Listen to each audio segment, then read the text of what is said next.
Hey, everybody on Zoom. We'll get started here in about 20 seconds here. We just had an issue with YouTube, but we're going to be watching on Facebook Live. We're back to what we used to be a while ago. So get started here in about 20 seconds.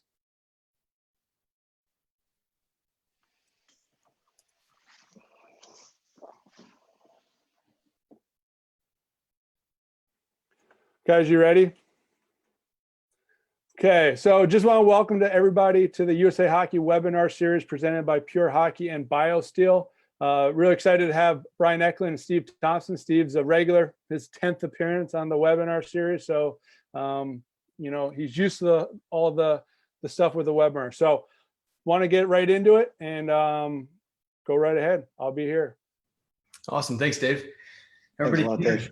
Thanks for joining us today. We've got Brian Eklund today. We're really excited. Brian has been with our Goalie Nation program since its inception in 2016 and currently sits as the goalie coach in chief for Massachusetts. So, Brian, thank you for all the help that you've had in kind of growing our program. I know a couple of weeks we did an overview of what Goalie Nation is and what our vision is, and you've been a huge part of making this a realization. So thank you for that. No, I really appreciate the opportunity to be here. This is something that I was really fortunate a few years ago to be able to get involved with. And when I got the phone call to be able to come out and be a part of Goalie Nation, it was really something that I had to jump on. And it's been something that has taught me a lot over the years. And it's something that I really relish all the time, like the opportunity to be able to get on these calls and be able to talk to other goalies. That's awesome. One thing, I met you within the last year really and got to know you. And the one thing that stood out was just your passion for goaltending and USA Hockey. We sat there and talked at a coffee shop for an hour, and it was just exuding goaltending passion and love. But what was really that started? You grew up in Braintree, Massachusetts. What gravitated you towards the crease and the pillows? Honestly, it's an interesting one. Like my parents never played. They never really skated, but my uncles did. And so growing up, we did have hockey in the family, but more than anything, my mother just wanted me to get out of the house in the winter. She wanted me to do something. So she signed me up for hockey, got out there, and I fell in love with it. And I played, and my dad wanted me nothing to do with being a goaltender. He knew nothing really about it. So he was the guy that threw out that, well, you need to be the best skater on your team in order to be a goalie. So I worked and I was kind of tireless. Like I went to power skating sessions, anything I could get my hands on when I was young in order to get on the ice. And my dad just kept driving me to the rink. And finally, I was like a year or two later, and he ended up bringing me in and was like, all right, well, do you want to try being a goalie now? And I was like, absolutely. So my cousin at the time that I didn't really know was a goalie. And he had this old like Cooper goalie glove that was like leather. And my dad ended up meeting up with him, and he was like, hey, well, you need a new one. Is there any chance that we could get the old one? And we were like, absolutely. So I get the thing and I bring it home, and I think it's the coolest thing ever. I just remember smelling it, like the smell of that real leather. And I put it on my hand, and I was like, wait a second. So I am a lefty, meaning naturally I am a lefty. I throw with my left hand. In baseball, I would catch with my right hand. The glove that I got caught with my left hand. So it was one of those situations where my dad was kind of like, well, it is what it is. So do you want to be a goalie or not? And I was like, yeah, well, heck yeah, I want to be a goalie. So I put it on my hand and jumped out there and started playing street hockey. And my dad was like, all right, well, we're going to shoot some pucks at you. So lines up a bunch of pucks, fires a puck at me. I'm wearing this glove. That's all I got on. Hits me square in the face, splits me open underneath my eye.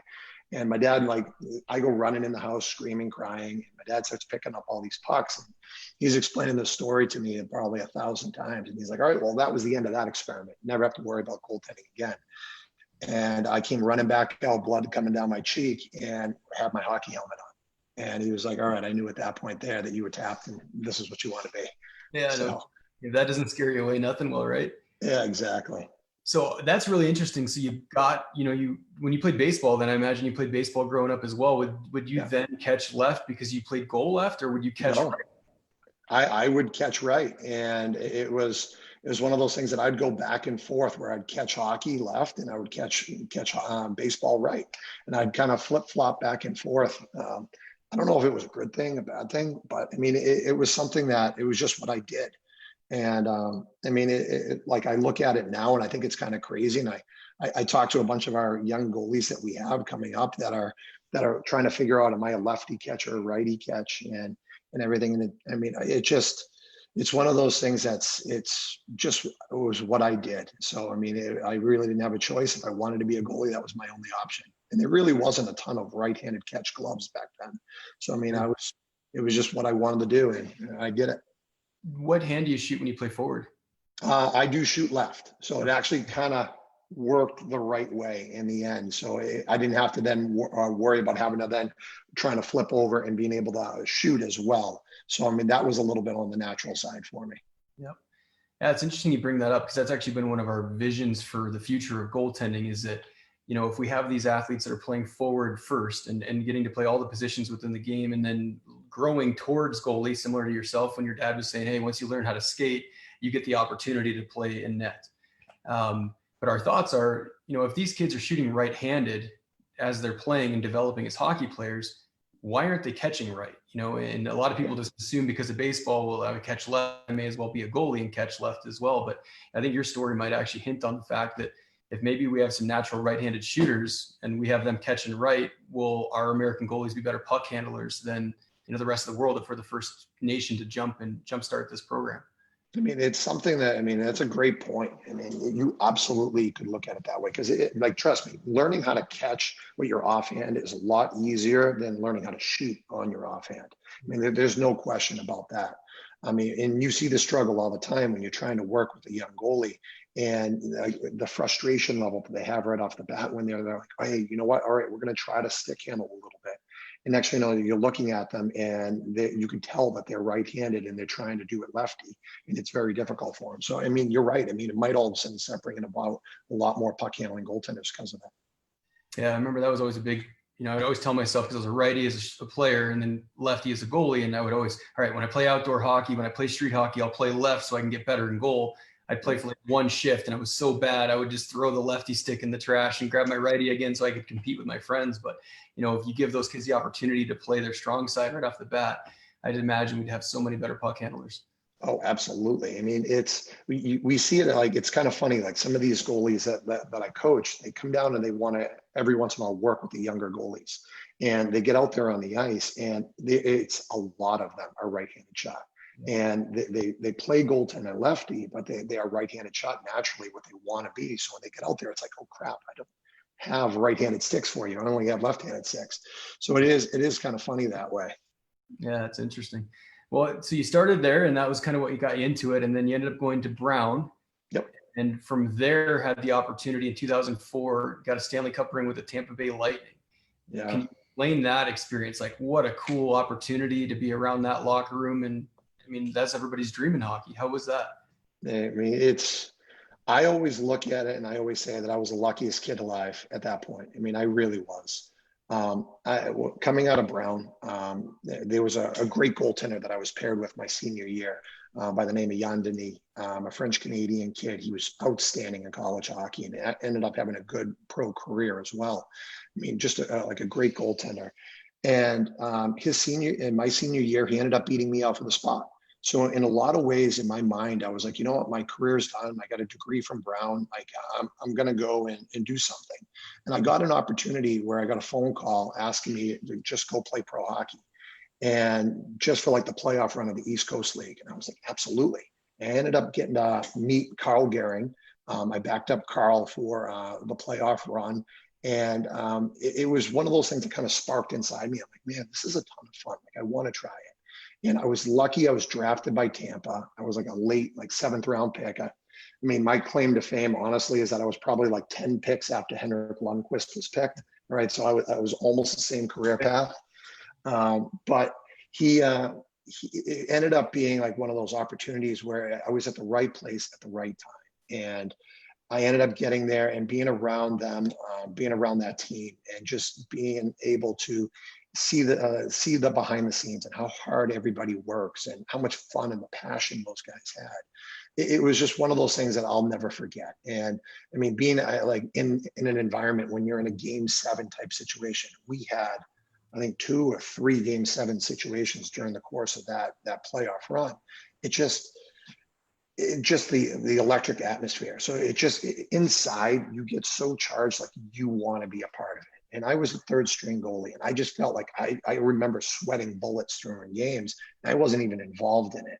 And just looking around and being a part of it. And when the cup came out, when we won it, it's just like being down there, like on the ice level, seeing that happen. I mean, it's something that, I mean, I'll never forget. I mean, it's one of those things. And I have a lot of friends because of all of those situations. And I mean, I still bump into Chris Dingman and Marty St. Louis at the rinks, and we get to talk a little bit. But it's just such one of those things that I was at the right place at the right time, and it just was an awesome experience. I imagine being able to now coach and share some of those stories and the experience. What were some of the biggest takeaways you took from Hobby Bolin? I just remember him, eyes shaking behind the mask on TV, like that's it. I remember watching that as a kid growing up. Like, what were some of the takeaways there? It's kind of funny. Like when I met him, I mean, I was in awe, obviously. I mean, like everybody is. Yeah, but he was such a humble person, such a quiet person. And just how hard he worked. He worked like just tirelessly to the point where our goalie coach at the time, Jeff Reese, he would actually have to tell Hobby to get off the ice. Like, I mean, we're in the playoff run, and I'm the third goalie there that's helping out, trying to cut down the workload that Hobby has to go through, and he's just wanted to take rep after rep and go through all of that stuff. He just was tireless. And the thing that I really pulled out of that experience of being around him and seeing that is that I think I work hard, and I would think that I would work hard, and I would look and say, but you know what? I don't work as hard as him. And if I want to ever be a person that could stay at this level, I need to take this all to another level. It's just like, and I know it sounds very metaphorical or whatever you want to use, cliche, but it's just that if you're not willing to sacrifice that little extra more, you're not going to be able to reach that goal in the long run. And it was one of those eye-opening experiences. Yeah, what a fascinating opportunity that is. So from there, you had a good pro career, and then you got into coaching. At what point did you realize that you wanted to coach hockey and that was going to be the next step? Was that kind of a surprise to you, or was that something you were always thinking about in the summers when you were training? You know what? I never really thought about it. And I mean, like I got into it, and I'll be honest, I was the arrogant hockey player, right, when I played. And I thought, you know what, my next contract's coming right around the corner, so I need to stay in shape, and I'm just gonna try to get on the ice whatever way I can. So I had an opportunity to get out there and be able to work with some kids over that summer. And I was like, you know what, I need to stay in shape, so I'm gonna wear all my equipment. I got on the ice and I'd do goalie drills, and I'd call the other goalies down, and they'd stand beside me, and I'd go through the drill, have somebody shoot at me, and then I'd say, hey, all right, you get in the net and you go through the same pattern. But you know what? Yours didn't look like how I did it. So like, try doing it like me. And I'd hop back in, and we just go back and forth. I didn't know a ton about coaching. And trust me, like I get it now. And I didn't realize it then. Coaching and playing are very, very different. I mean, they have a very different feel. But I mean, it's one of those things that as I kind of went through it, I started learning about it. And I just remember that first summer, I had this young man that was from Virginia that came down to work with me. And he never really had a ton of coaching in his background. And I got to work with him, and he ended up making this junior team as a 14-year-old. And he was just ecstatic and how pumped he was. And he goes, you know what, it's all that hard work that we did during the summer. And I remember stopping and thinking, I'm like, man, like, did I actually make a difference? And it was one of those first moments that I was like, you know what, you can make such a difference. And I remember back when I played and how I felt when I was going through my senior year, and I felt like my career was over. And then I had somebody that instilled in me when I got to Tampa, that it was like, you can do this. And I felt that passion of like how much of a difference somebody can make by coaching you and taking that time. It was just one of those things that like I kind of fell in love with. It fell into my lap, but I fell in love with just being able to help. And I mean, it's something that I never thought it would be a job, but I mean, it's something that you just keep going out there and you keep trying to help kids, and they keep showing up. So, I mean, it worked out really well. That's awesome. And so you basically transitioned from pro, started at Harvard, and there for 3 years, and then now we're at BU. Yep. And in the process, you have Mass Crease. You work with local goalies in Massachusetts as well. And then obviously everything you've been doing for USA Hockey. So been very ingrained in the coaching world. Yeah. I mean, it's It's been a great opportunity. I mean, I've been very lucky and very blessed along the way to have opportunities that presented themselves to me, like getting the opportunity to help out Tilly Donato's program over at Harvard. LB O'Connell actually brought me in over there and gave me that opportunity to work with Steve Michaelik at the time. And it made it just like that opportunity. It brings passion out in you because you're like, you know what, this is a great opportunity to be able to work with these kids. And you see other kids that are at that same level, that transitional level where they're trying to get ready to play pro hockey. You're like, I was there. I know how that felt.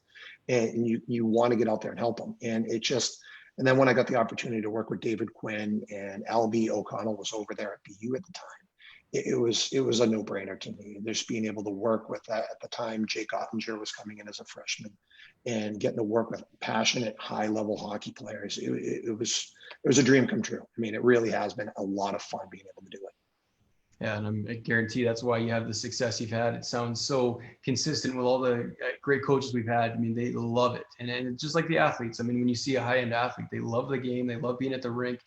It's just not a chore. They found the joy in it. So pretty neat stuff. Now, as we talk about kind of your approach to coaching, it kind of reminds me, as we've talked over the years here, Justin Goldman had a really great presentation, actually the very first one of this webinar series, about creativity and coaching.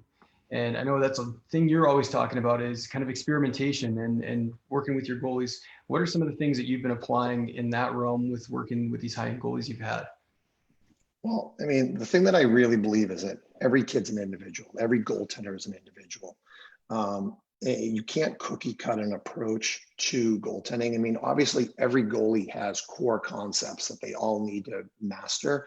But within that core concept, they have their own recipe to be the goalie that they are. Some will like to use RVH more, and some will like to do certain things differently, whether they be on their knees more or on their feet. And it's one of those things that it's a really cool experience being able to go through that with each kid or each goalie and be able to find their recipe and be able to like talk to them and have that conversation about what their recipe is.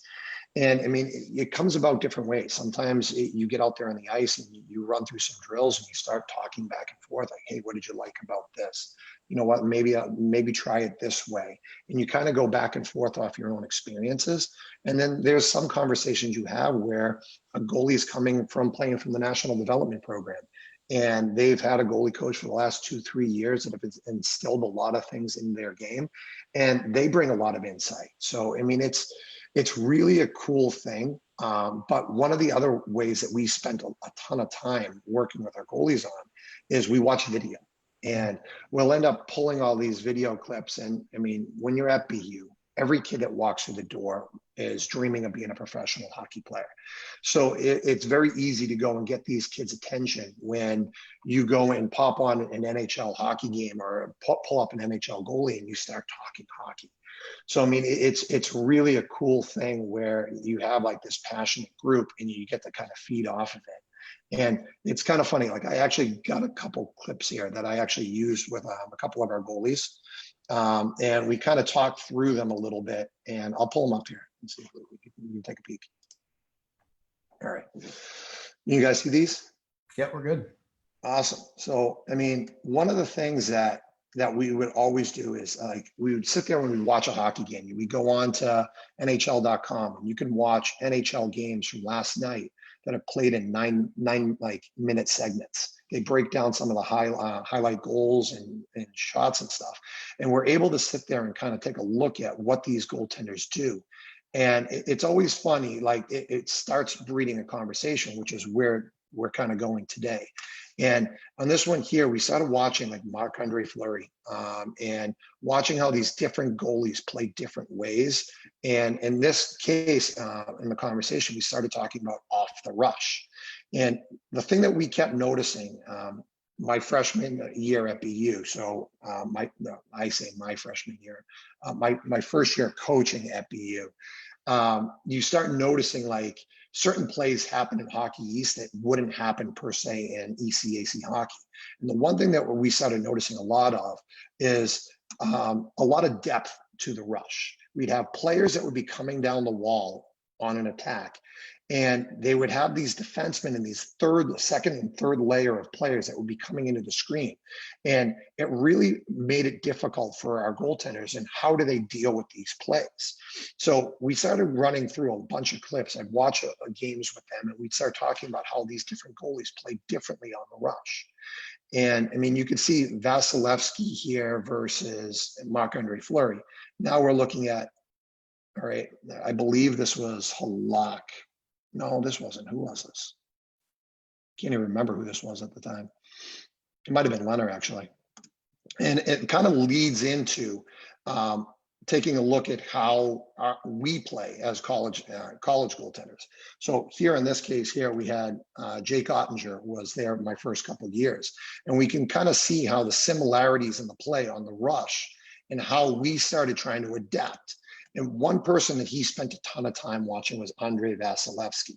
So we started taking a look at how Vasi played. If you rewind back these plays to here, how Vasi played this play and how similar we wanted to try to start playing. All right, if you fast forward to now Jake getting to play it all this time later. And we started finding these similarities in what he liked and what he didn't like. It might not have been something that I loved doing when I was playing, but just that conversation that you end up having with these goalies leads down a path where you start finding some really cool things that you can kind of work with. Yeah, it's so interesting. You watch Fleury, he's got so much motion and momentum as that play is developing. And then Vazzy's like, pretty much static at the top of his crease. And then you watch Jake go and it's like a mirror image. You just change the jersey, but same result. Exactly. And you know what, like with everything, I mean, when you're a goalie, everything that you do, you're going to gain something out of it. But at the same time, you're going to give something up. And it's one of those things that you got to be okay with what you're giving up on a situation. So when you become static and standing there at the top of that crease on that rush, you lose a lot of that ability to move laterally. So, I mean, it's one of those things that you're willing to gain the fact that you're standing still and you're going to make yourself a big presence to the shot, but you're losing out on a lot of that lateral explosiveness. He just made the right read at that right time. Yeah, and if you look at, Flower the same way, right? Like that play ended up going to the short side, and all of a sudden he has got the momentum to make that backdoor save. You just hit the nail on the head. It was the read, right? And it was probably what actually took place in the neutral zone and those different cues, and probably through training the read instead of just patterns that allows that goalie to develop the confidence of, that looks like a shot. I've seen this a million times. This doesn't look like a pass. This looks like a shot. I'm going to hold my depth. I'm going to trust my instincts. Absolutely. I mean, you kind of look at like with the way that like I try to coach is I try not to overcoach the goalies. I try to set up situations in front of them and not really talk them through, all right, this is how the play is going to progress, and kind of let the hockey players be hockey players and let the play kind of dictate itself. And you'll see we've been very fortunate over the years at BU. You have players like Clayton Keller and Kiefer Bellows, and you'll have players like Dante Fabra, like really high-end hockey players. And when you tell them just be hockey players and go and do your thing, it's really cool seeing how that kind of turns into something different. I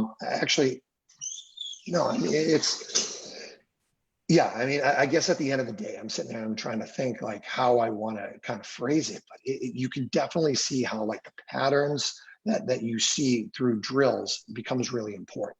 And I mean, like everything, like there are mistakes that happen and you can kind of train through those mistakes. And you kind of learn where the goalie's strengths and weaknesses are through a drill and just letting it organically come about. It kind of leads me to like, I have some other clips here of goalies on situations that they kind of go through a pattern, and you can see that the mistakes they were making when you were saying like in the neutral zone. I can kind of pull these ones up, see if we can take a little walk through them. And I tried to eliminate as many mistakes on the American side. So, I mean, this is one here. This is Peter Mrazek. So this is a few years ago when he was in Detroit. And this is a clip that I used quite often over the years. And I mean, I get it. You have Alexander Ovechkin that's down here in the corner of the screen that's catching this puck, and he's going to skate down the wall. And I mean, you have Alex Ovechkin coming down, he's going to blast this puck. So he comes walking down the wall, and just take a look at the positioning that Peter has on this play. He's out and extremely square to the puck, but at the same time, he's very, very, very ultra aggressive on the play.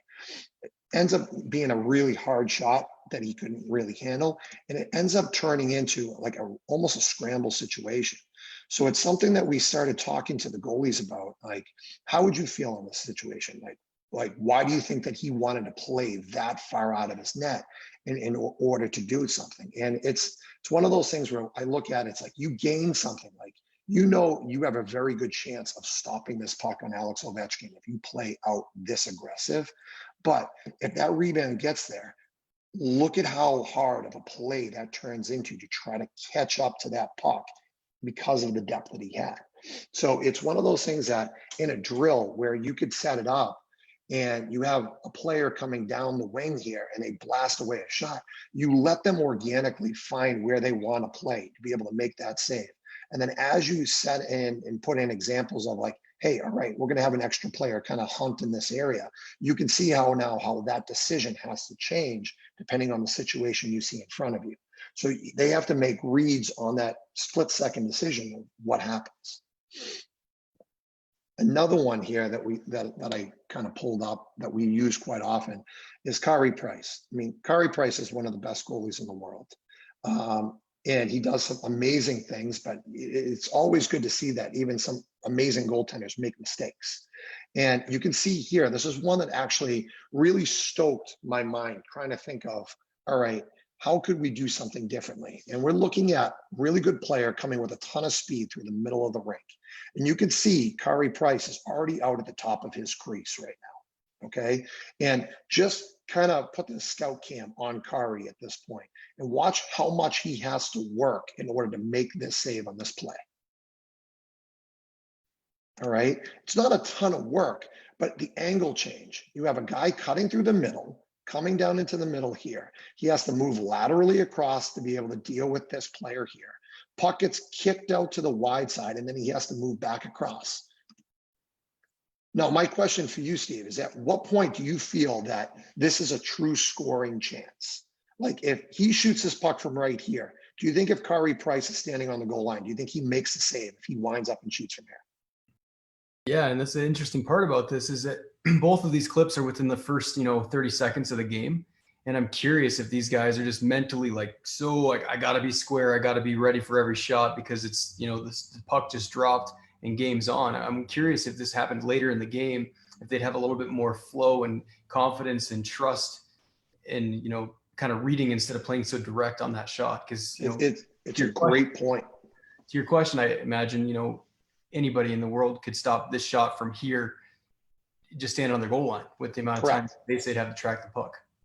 And you look at with that, and Carey's out here at the top of the crease, and all of this extra motion because of it turns into a short side shot. I mean, you can just see that he's lined up on the body of this player, and the left-handed shot just puts it inside that post. I mean, it's a great shot, and he probably comes up with a save more times than not. But at the same time, it's just that little extra work that he put in led to something crazy. Here's one to your point, a little later in the game on this play. All right, and this is Tuukka. Just a completely different feel to this play. And I have it from a couple different angles because you can really see it from behind. But you can see how Datsyuk, he crosses the blue line and starts to work which very underrated hockey play right here. Check this out.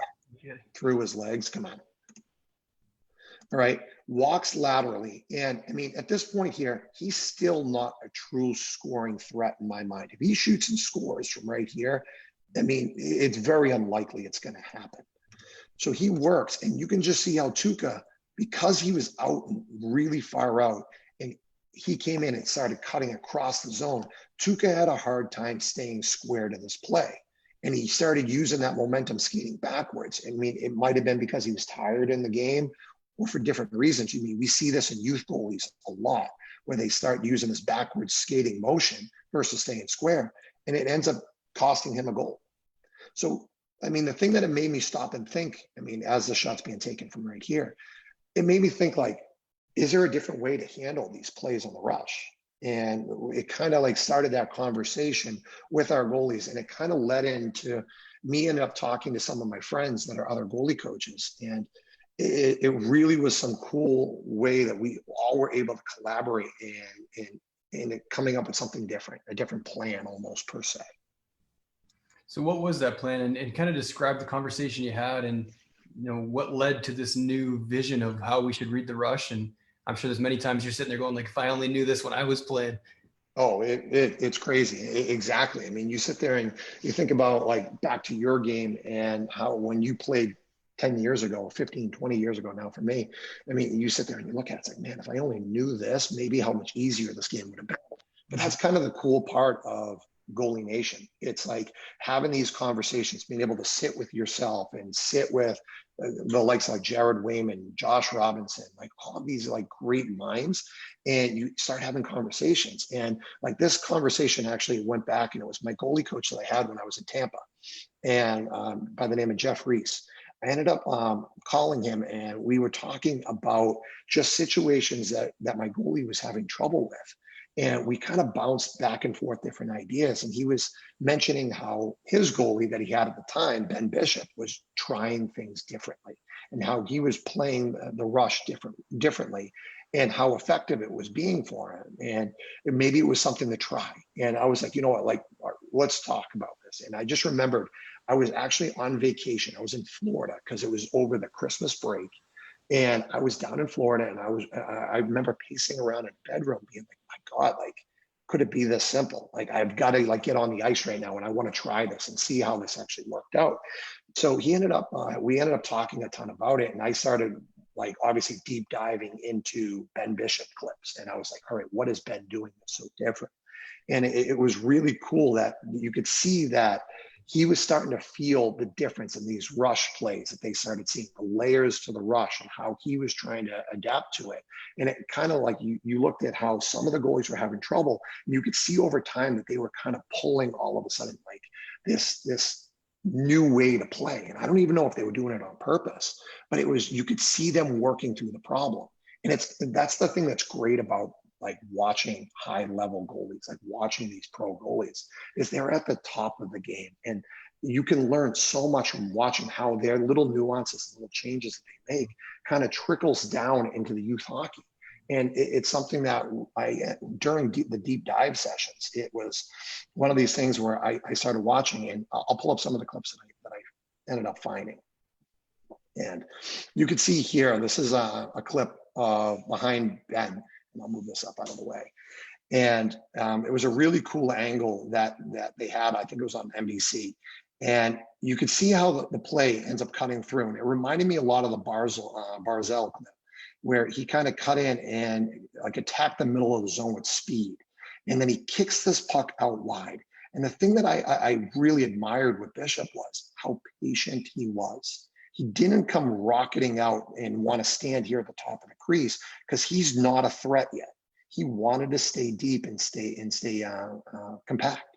And after that puck was kicked out wide, he read the threat, where it was coming from, and he was able to step right out on it. I mean, we're talking a pass that's inside the blue line. And I just remember when I played, I was always told you want to be ready at red, right? You're going to step out when the puck crosses the red line. You've got to be ready.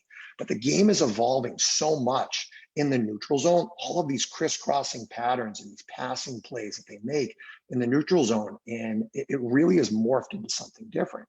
And you could see how they crisscross here at the top of the blue and how little he had to move to be able to deal with that play. So I was like, you know what, like that's really interesting how he's being so patient on this play and how effective and how little he actually had to do. So it led into the next one. Eventually, there it is. And I mean, I started looking at Fleury again, and we saw Fleury a little bit earlier on and how he had a ton of motion going in what he was doing. And I just took a look at this clip, and this was from this past season. You look at him and how he's evolved from 2 years ago to this year. This plays well inside the blue line. It's a 4-on-2. And take a look at what point we see Fleury come flying out on the angle. He comes out now when the puck's at the tops of the circles to come out and step out on that angle. And then watch the difference between him carrying a lot of momentum backwards and what he does now. He starts settling himself down, and you can tell he's got a great coach there in Dave Pryor. he just holds his ground, and he doesn't have that instant want to give up his depth. So it was just like you start watching these goalies and you start having that conversation. This is one of my all-time favorite Ben Bishop clips here is watch how this player comes in, cuts across the face-off line right here. And you just watch how he reacts to this play. Just scout cam Ben.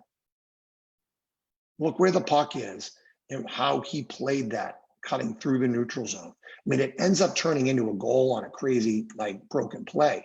But look at how patient he was, cutting across the middle of the rink, and he's just sitting there waiting for something to turn into a scoring threat. You could just see the goalie IQ kind of just like oozing out in this, that he wasn't like thinking that I need to rock it out and try to be like super athletic on a play. He's able to stop and read and break down this play before it actually happens. And it turns into such simple footwork that he needs to use. That was just like, that is just such a cool clip. Again, just another kind of example of that wide kick. So it enters through the middle. One of my good friends here, Jordan Greenway, cuts through the middle, kicks it out wide, a BU kid, leaves it there for him. And you could just see Fleury come flying out on this play on the angle. He wasn't already out there at the top of the crease. He came out the last second, flew out there on that angle. You don't need to see the celebrations. You see him rock it out, get himself set.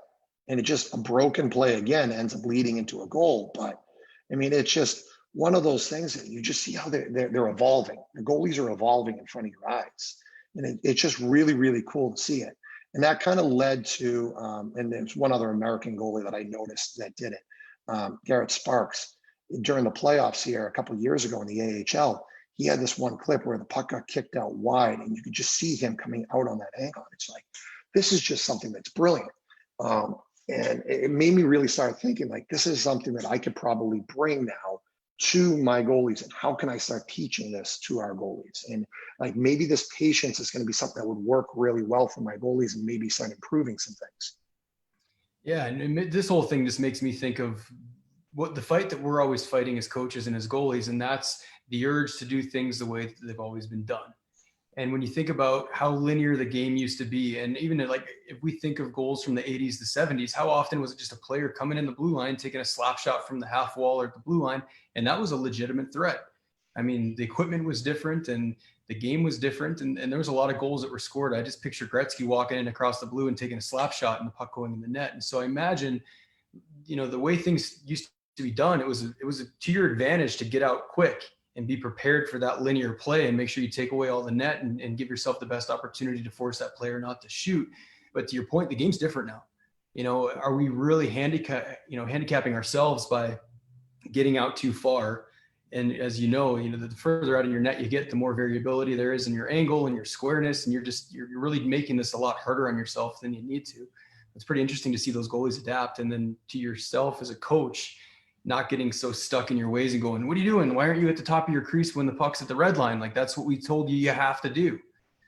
I mean, it's one thing that I can say. If you want to be a really good coach, you've got to check your ego at the door. And I mean, it's something that there is so many people out there that I felt like I've learned a ton from so many different conversations. I mean, it's something that like out of this whole virus that's happening right now and how everything has changed the world.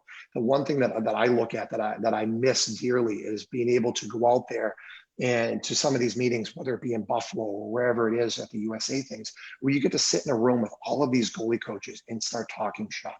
You start talking hockey and like little things that they've tried and what they've been doing. Every time I get around other goalie coaches, I feel like I become a better coach myself somehow, some way. Like I try to take something from it. And it's one of those things that I think that the more that we are open books and we share those type of ideas, the more we're going to keep pushing goaltending forward and trying different things. Now, I mean, this is something that worked like for Ben Bishop, and it's working for Marc-Andre Fleury. But would it work for my goalie was like the next real question. Like, how would that go? And it's kind of funny, like, even when you look within it, I did have one goalie that really loved it and he ended up adapting and using it. And then I had another goalie that really did not like it. He felt very uncomfortable in the situation with it.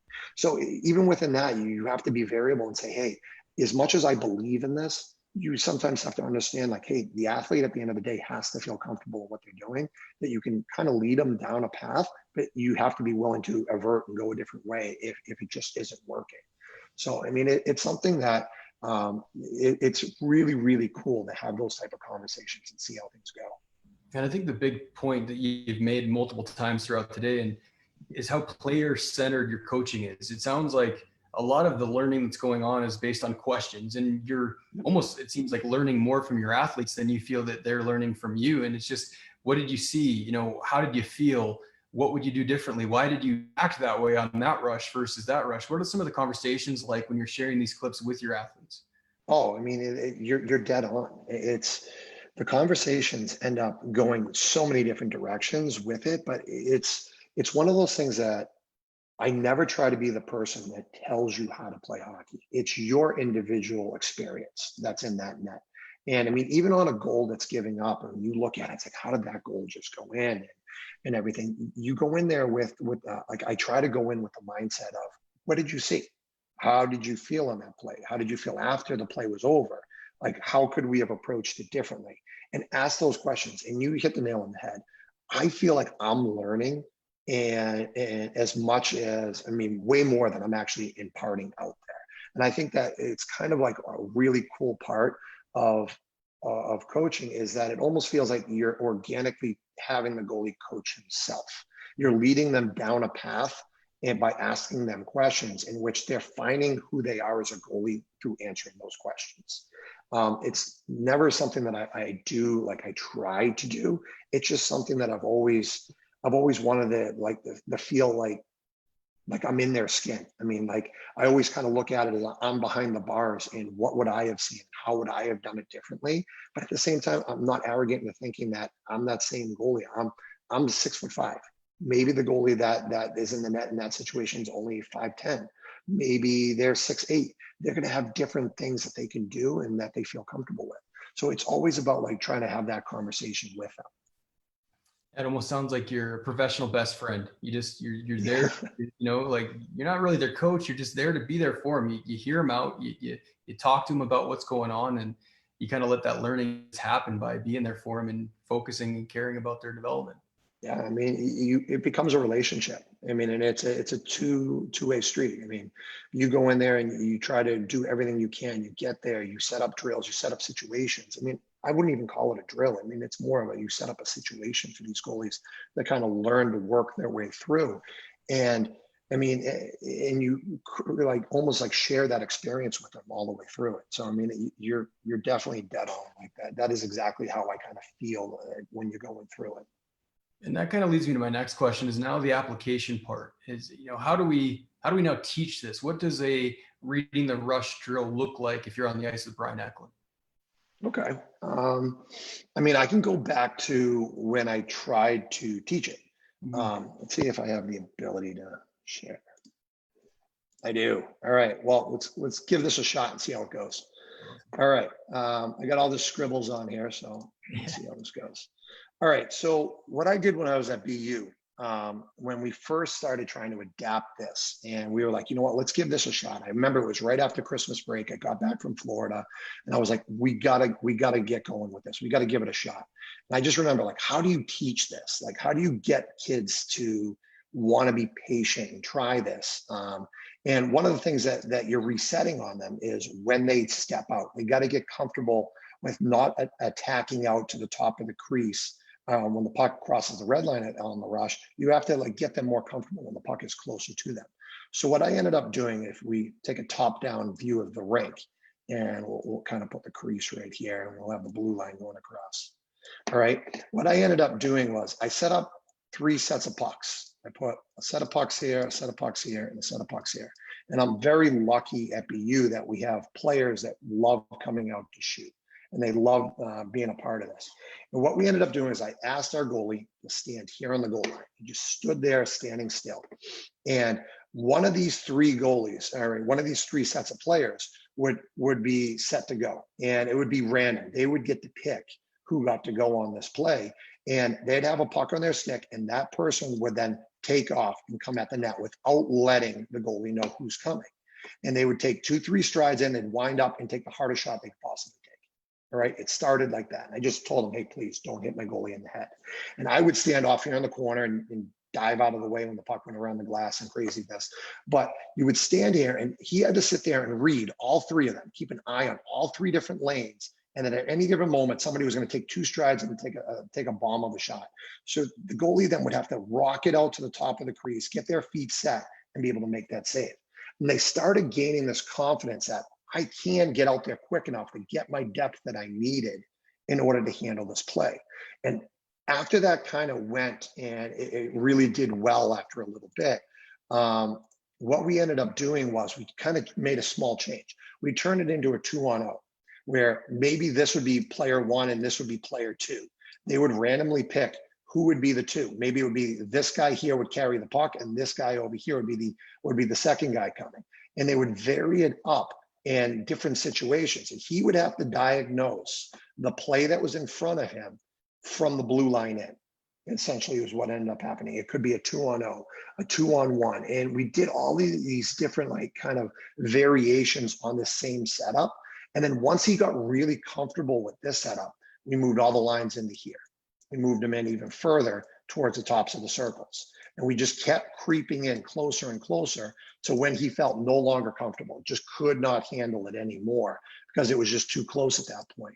And he started organically figuring out like, hey, I can still get there and I can still be comfortable with attacking out later. And they were able to then start adapting that into practice. Where, you know what, maybe on all these rush plays that we're taking in practice, I don't have to step out.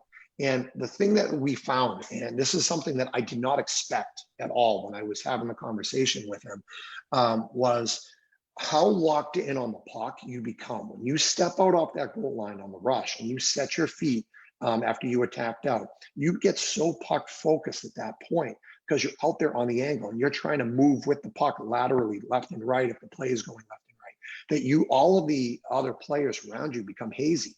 By staying back on the goal line, you're almost forcing yourself to have to diagnose all the players that are around you in front of you. So the thing that they kept saying in partying, that they kept saying is, I just feel like I can see so much more. That was like the quote I kept getting back, is that I feel like I could see what was going on in front of me more. And it just really, like, I never really thought of it that way, but you just started learning through them and their experiences and what they give back to you. And that's where that relationship becomes important. Like, having that trust where they can tell you how they feel, and you being able to then turn around and say, hey, let's try this, and then trusting that you're not trying to mess them up and trying all these crazy things, and having that relationship to go back. It was just one of those really cool moments where you start working through a problem with these kids together and you start coming to that solution, and then how they gain confidence with that. It's just such a cool thing at the end of the day.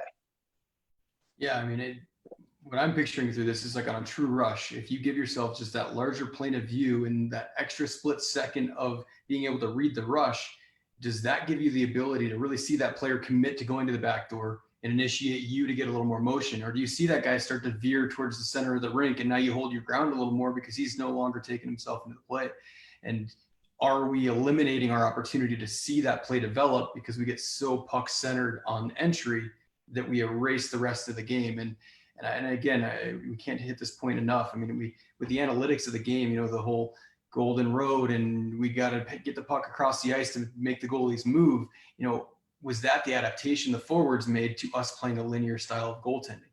And now it's our job as goaltenders to move our pawn and play chess as well. And now we've got to adapt to the read that they made. And that's really the way that I see goaltending. It's us versus the forwards. They make a decision based on our body and mechanics, and we better act, because if we continue to play the way it always was played, they're just going to expose our deficiencies. Oh, there's no doubt. I mean, you look at how the game is evolving nonstop. I mean, in the last couple of years, the RVH became a prevalent technique, and it was a great tool for us to be able to use. But now you're starting to all of a sudden see the players. They're starting to learn what we're doing and how they're starting to change what they're trying to do. You're seeing a lot more plays from the goal line, them trying to aim high at our head. Like it's happening. So we now have to adapt a little bit more again. And you can see that we're trying now to stay on our feet more. It just every step of the way, you're right. It's like a chess match. The pawn gets moved a little bit to the left. We now have to counter it. And for years, we were the ones that kind of set the pawn. We put our pawn where we want, and all the players had to react to us. And it's now all of a sudden they're catching up. They're better coached than they ever have been. And they're starting to analyze goaltenders as much as we analyze players. And you sit there and it's almost like you feel like, I mean, I sit next to skills coaches at youth hockey practices all the time. And it ends up almost feeling like, all right, what are you trying to do today? All right, now I have to now counteract what you're doing because I now know these players are going to start trying to do this. And it's like you play that back and forth. But I mean, that's what's making this sport so awesome. I mean, it really is. It is a sport that isn't like so static where it's pitcher versus batter and we stand there and we swing. I mean, I love baseball, but this game is just so free flowing and motion at all times that it's just so much that can happen in ad lib. It's awesome. And I think there's a challenge that comes with that as well. I mean, there is so much variance to our game that we need to be very mindful of the way that we teach it and the way that we practice and apply these. Because I think that, the challenge that we now face as goalie coaches and goalies is, does practice look like a game? We know the game's free flowing. We know there's so many variables. We know that nothing really looks the same. So do our practices and do our drills mirror that? And I think one thing that you've shown, and I think a lot of our IN goalie coaches have shown, is you end up coaching the shooters more than you coach the goalies. You're really directing those shooters as, I really want to see them read on a quick attack off the rush. So the goalie doesn't know this, but the shooters do. And then you're like, all right, that's gone a few times. Now attack the back door. Let's see if they adjust and make that play to gain some motion and give up some depth.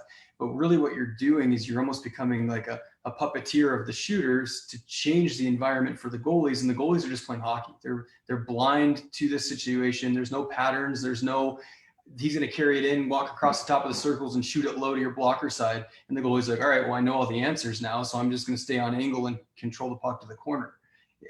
How has that changed? I imagine like you were taught that way where everything was pattern based. You probably started coaching that way. How has that change been for you now, managing the shooters more and then looking to the goalies to say, what do you think? Well, how's it been? Oh, exactly. I mean, you look at even some of the goalies that we have now. I mean, like even some of the high-end goalies, you go out there for a goalie skate and like they'll shoot and we'll say, all right, we're going to do a timing drill at the beginning just to get you warmed up.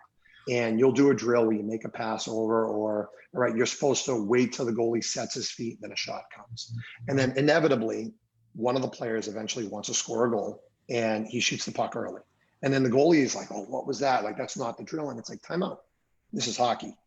Things are going to happen. You're going to have to adapt to that. And it's that mindset that kind of goes with it. I mean, it's something that I look back when I was a kid, and I just remember when I was growing up, I'd go down to the rink, and the only goalie coaching that we really had in south of Boston area when I grew up was a Zamboni puck shooting machine, a guy walking out in Wolverine work boots and had a Budweiser can in one hand, and he filled the thing up and just started ripping them as hard as you could.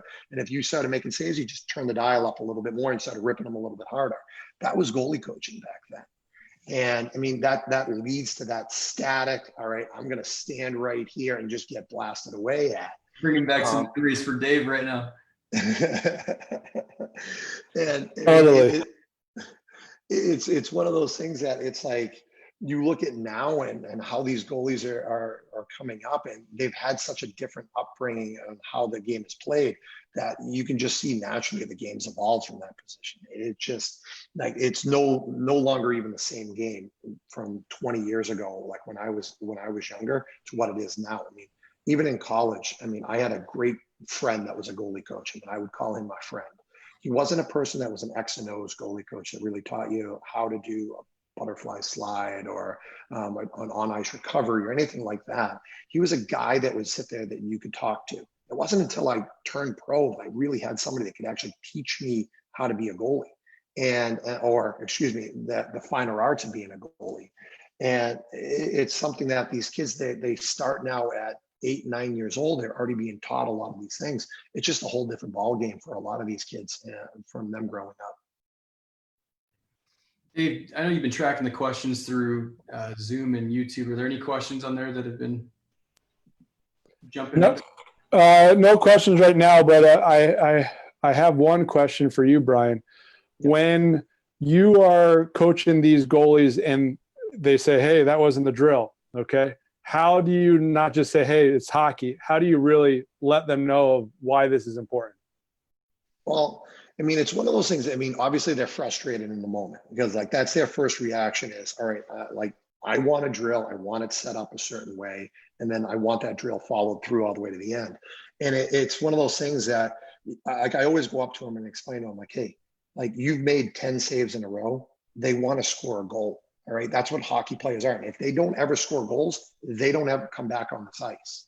So at the end of the day, they're going to go and pick and choose their moments where they're just going to say, I'm going to score a goal now. And it's one of those things that as a goalie, if you're not anticipating that that's where it's going to go, like, hey, you're going to have to wake up here a little bit.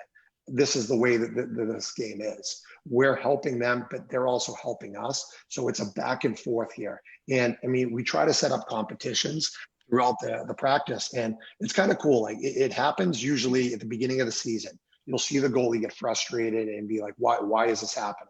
And then as the season goes, it's almost like those moments that they kind of relish. Like that's where they get to like to reach back and make the big windmill glove save because the person shot so early and go for it, or they airmail dive for a puck in order to make that save. And it becomes that competition between the players and the goalie. So it ends up really livening the whole thing up. So it usually starts a little bit rough. And then as the season goes, they kind of learn that that's part of the battle. Yeah, and I think that's the case. I know I was one of those goalies that used to get mad at the shooters. So, you know, like, Don't we all? You're doing the wrong. You're doing it wrong. You're scoring on me. That's not, I got a lot of those. Coach Luke asked a question about training younger goalies and how right now everything's right or wrong a lot in their world. But, you know, asking those questions and having, I know you touched a little bit on the perceiving it from their point of view. How do you really let those youth goalies discover and explore on their own? I mean, like obviously with youth goalies, you're spending a lot of time trying to build that skill set up and you're trying to teach them how to do certain things. And I think that the important thing that whenever you're introducing a skill set is to introduce the why or when type question to them and try to like almost ask them, all right, we're going to do this skill and we're going to work on lateral release. All right. And this is how we're going to go about doing it. Now, can you picture a time in a game when we would use this? All right. All right. This is a situation. All right. Now let's try to set that up in our mind. All right. Who made the pass? Where did the pass go to? All right. Now, why would you use it here and not use something else? And ask the questions of them. And I know it eats up time and it probably eats up a few reps here and there that the kids probably could use. But at the same time, it's almost like getting them in their mind to be like, why would I, ingraining in that skill that they're developing, to why am I using this skill versus just, hey, all right, this is what I'm supposed to do. I still don't understand when I use it. I think that that's an important thing that you always want to have is just that time where you can ask the questions of them, like, hey, like, why would you use a butterfly slide here and not use a lateral release? What are the benefits and the negatives to both sides of that? And then how often do you use video with those goalies? We try to use it at least once a week. So we'd have with youth goalies, whether it be, we kind of take the same tack that we do with the college goalies, where we'll take video of NHL goalies. And I mean, we blast out a video in which I can annotate on it and be able to say, hey, this is something that we're seeing that an NHL goalie is doing or the players are trying to do. And we try to maybe do that once a month, but once or twice a month. But then we also have video and we have like iPads we try to set up. And occasionally you catch something. And you catch something both like something like amazing or something that they need to work on. And you try to get them to see themselves. So they almost like they get that feel of, I just did something and I know how it felt. And then they get to turn around and look at it from my perspective at that same thing. And you're like, all right, now I see how that actually it is. So it's kind of cool seeing like from both sides of the perspective. They almost become a goalie coach of themselves. Yeah, and that's a very good. We had a chat with a coach out of Ireland. He was talking about having the players coach themselves essentially, and that's what you're trying to work towards, which is very interesting. And and having that language and talking amongst themselves and coaching themselves. So, Steve, we're out of time, like always, with our, but I want to give you two, just maybe a minute to say if you have any last words or anything that you want to tell the audience, or, say how good Steve's stash is, anything like that. Man, never shave it. Never shave it, buddy. Yeah, I think for me, a couple of huge takeaways for me today were, one, your playing career. How easy would it have been your senior year to say, you know what, I lost my job. That guy's a good goalie, and it's been a career, and you stuck with it, and you had the opportunity to be a part of a Stanley Cup champion team. And that story can so many of us listening can resonate with that story. And I just really love that that's something we can highlight today for those athletes that are down on their luck and are thinking the game's over. I was the backup this year in junior. I'm never going to play college hockey, or, what, I didn't play in college, I better give up. And, what an awesome opportunity that when you stick with it, this sport really becomes a war of attrition, and it becomes about passion. And if you love the game still, and you're willing to believe in yourself and keep working, like, what a cool opportunity came for you through that. No, there's no question. This game it's tough. It's a mental grind. I don't love talking in cliches, but at the end of the day, it's you need to have a lot of confidence in yourself, and over time you're going to build that up, and it's going to get broken down. It's going to be rebuilt back up. And one of the things that along the way, if you lose that confidence in yourself, you're going to lose your way. Just keep being passionate about what you're doing. And if you believe in yourself, then the opportunity is there. I was told many times that you're not good enough. You're not going to make it. And I just kept trying. I kept working. I kept trying to do whatever I could, make that next save. And I can say that there is a good shot. And like, if you have the passion and you have the work ethic for it, you can also achieve what you want. It's just a matter of being at the right place, the right time, and there's a lot of luck to it, but have fun with it. It's like something that I always look back at, and I wish I took a little bit more time to appreciate what the situations that we were going through. And I look at it now that I'm very fortunate to be able to still live through all of these other goaltenders and live through them and see how they're going through it as well, and keeping a part of the game from that perspective. Well, this has been fantastic. I'm excited to see what Goalie Nation does with this information and some of the creative new drills we start to see popping up. So, Brian, thanks again for sharing that with us today. Thank you very much, guys. I really appreciate it. Yeah, great job, everybody. And we'll see everybody on the next USA Hockey webinar series tomorrow. This would be Friday. And Brian, Steve, great job, both of you. And two great guys, So awesome job. Three great guys, Dave. 3.